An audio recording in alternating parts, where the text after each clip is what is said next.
Nordic puzzle doors. How quaint. Without the matching claw, they're normally impossible to open. Since I'm certain Carlia already did away with it, we're on our own. Fortunately, these doors have a weakness if you know how to exploit it. Quite simple, really.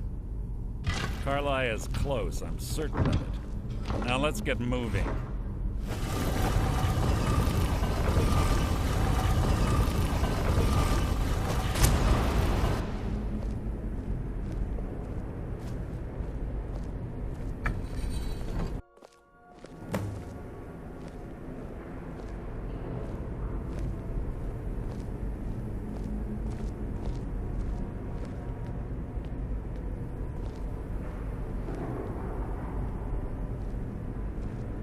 Do you honestly think your arrow will reach me before my blade finds your heart? Give me a reason to try. You're a clever girl, Carlia. Buying Golden Glow Estate and funding Haunting Brew Meadery was inspired. To ensure an enemy's defeat, you must first undermine his allies. It was the first lesson Gallus taught us. You always were a quick study. Not quick enough, otherwise Gallus would still be alive.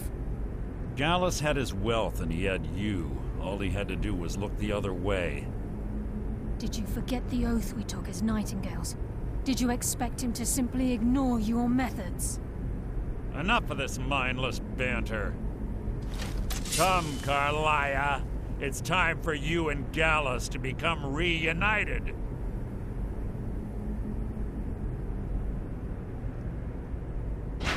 I'm no fool, Mercer.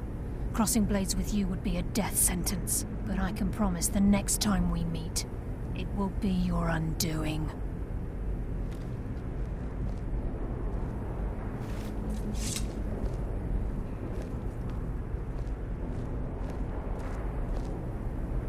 How interesting.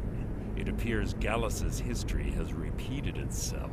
Carlia has provided me the means to be rid of you, and this ancient tomb becomes your final resting place. But do you know what intrigues me the most? The fact that this was all possible because of you. Farewell. I'll be certain to give Brynjolf your regards.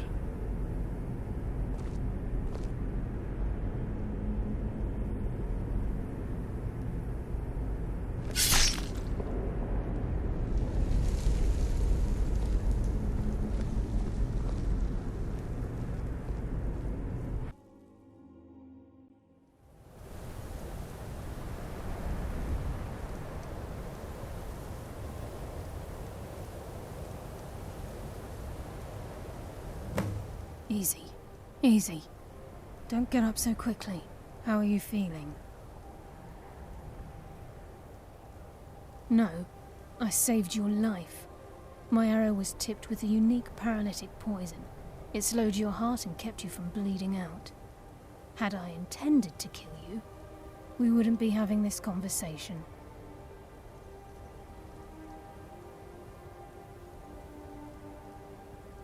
My original intention was to use that arrow on Mercer, but I never had a clear shot. I made a split-second decision to get you out of the way, and it prevented your death.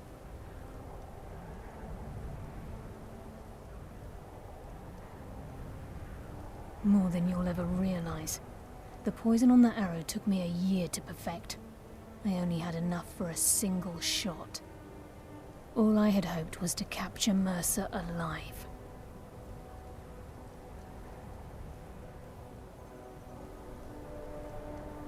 Mercer must be brought before the Guild to answer for what he's done.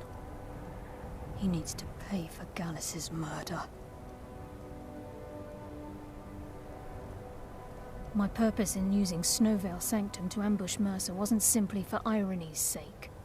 Before both of you arrived, I recovered a journal from Gallus's remains.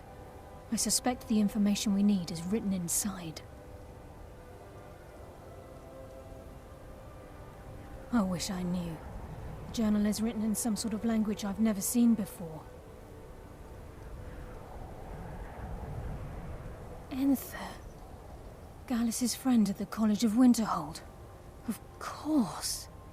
It's the only outsider Gallus trusted with the knowledge of his Nightingale identity. There were 3 of us. Myself, Gallus, and Mercer. We were an anonymous splinter of the Thieves' Guild in Riften. Perhaps I'll tell you more about it later. Right now, you need to head for Winterhold with the journal and get the translation. Here, take these as well. They may prove useful for your journey.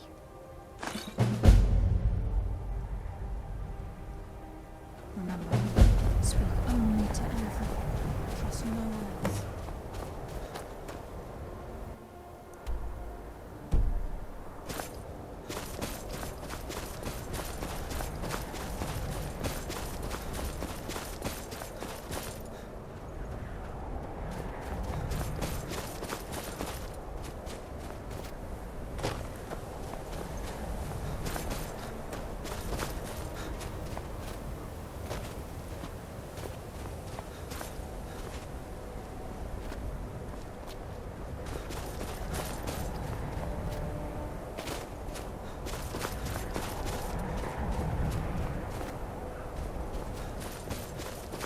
Picked a bad time to get lost, friend.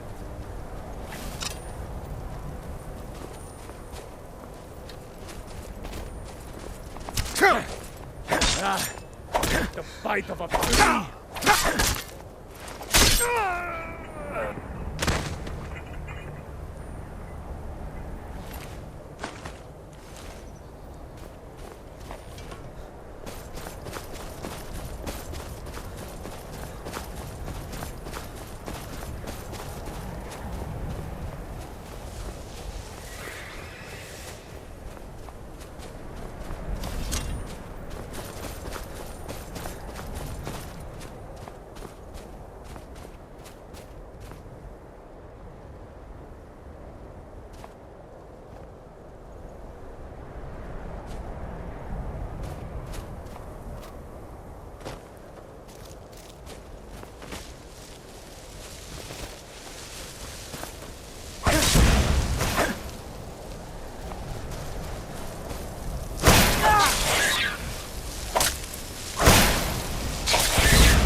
I'm sorry, could you describe the smell?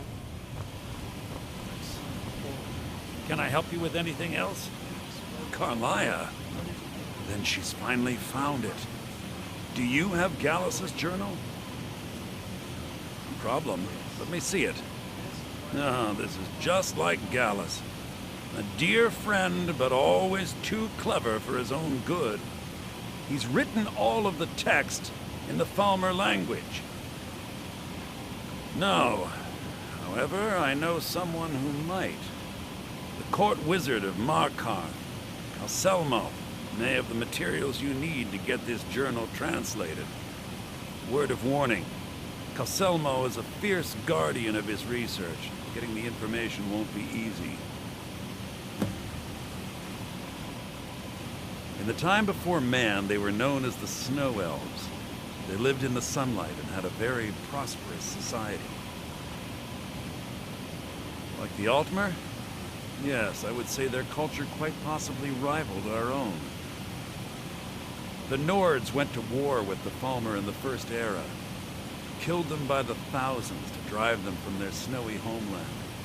The Falmer retreated underground and forged an uneasy alliance with the dwarves who ended up betraying them.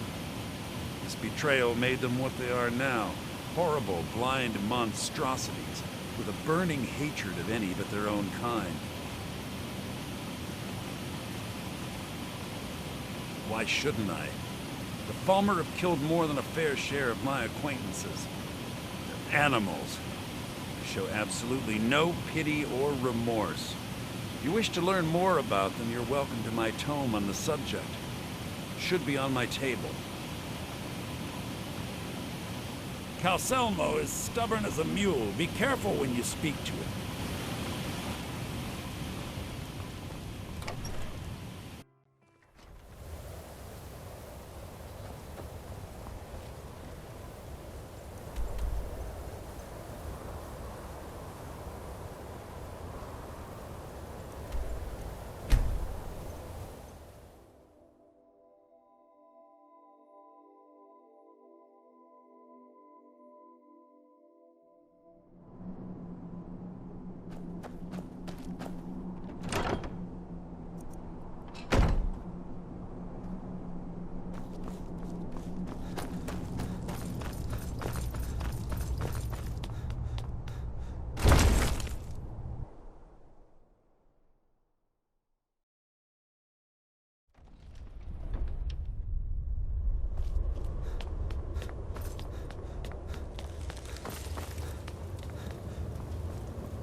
Please.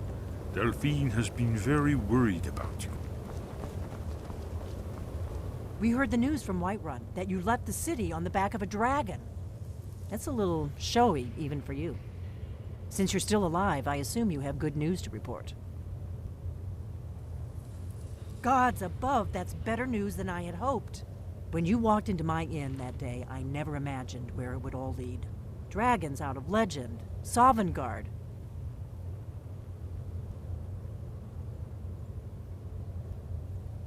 If they had their way, you do nothing but sit up on their mountain with them and talk to the sky or whatever it is they do. The Greybeards are so afraid of power that they won't use it.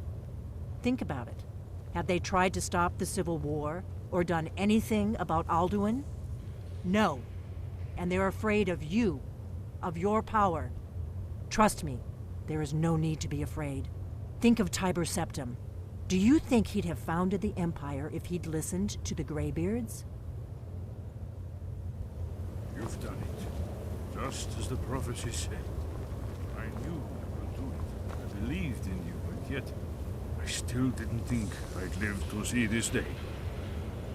Thank you. Thank you, Dragonborn.